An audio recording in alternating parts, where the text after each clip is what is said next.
Bonjour, j'espère que vous allez bien. Concentrons aujourd'hui pour apprendre les pronoms personnels sujets. Alors, l'objectif de cette science est d'apprendre les pronoms personnels sujets existants en Darija et comment les utiliser pour former des phrases. En Darija, comme dans les autres langues, les pronoms personnels sujets indiquent qui fait l'action dans la phrase. Ils sont également utilisés pour conjuguer les verbes. Mais il y a des exceptions en ce qui concerne leur remplacement et leur forme. Avant de passer donc aux leçons relatives à la conjugaison, il est nécessaire d'apprendre ces pronoms. Les pronoms personnels en darija sont divisés en deux catégories, les pronoms singuliers et les pronoms pluriels. La première personne du singulier, ana, ana. L'équivalence en français, je, moi. Ana peut être masculin et féminin. Et elle sert à désigner le narrateur, celui qui raconte ou bien celui qui parle. Pour la deuxième personne du singulier, il faut relever une distinction de genre, à savoir nta pour le masculin et nti pour le féminin. Et on peut les traduire de la même manière en français. Tu, toi. Donc, nta, nti, nta, nti. Il s'agit ici de la personne à qui le narrateur parle. La troisième personne qui désigne les absents. Huwa. Huwa. C'est la troisième personne du masculin. En français, il, lui. Et la troisième personne du féminin, hiya. Hiya.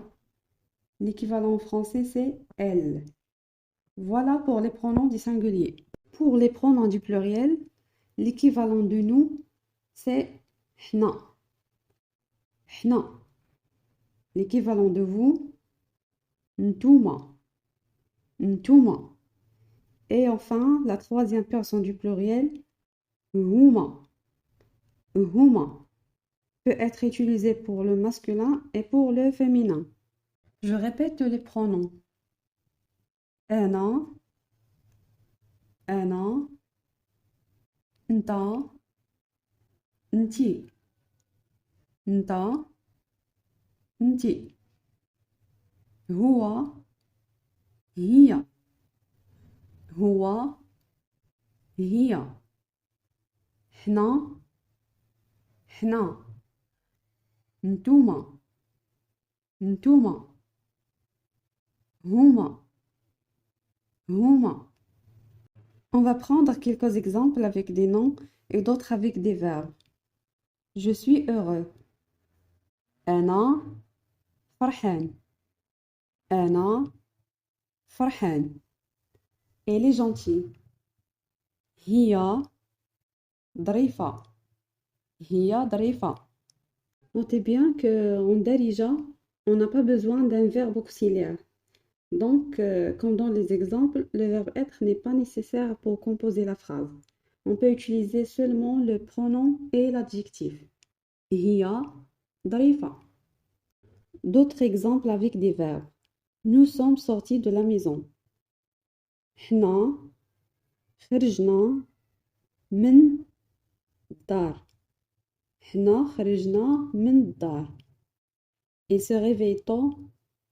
هو كيفيق بكري.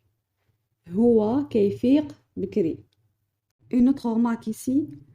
En darija, on n'a pas besoin d'utiliser les pronoms personnels sujets avec les verbes, parce que la forme du verbe indique le sujet.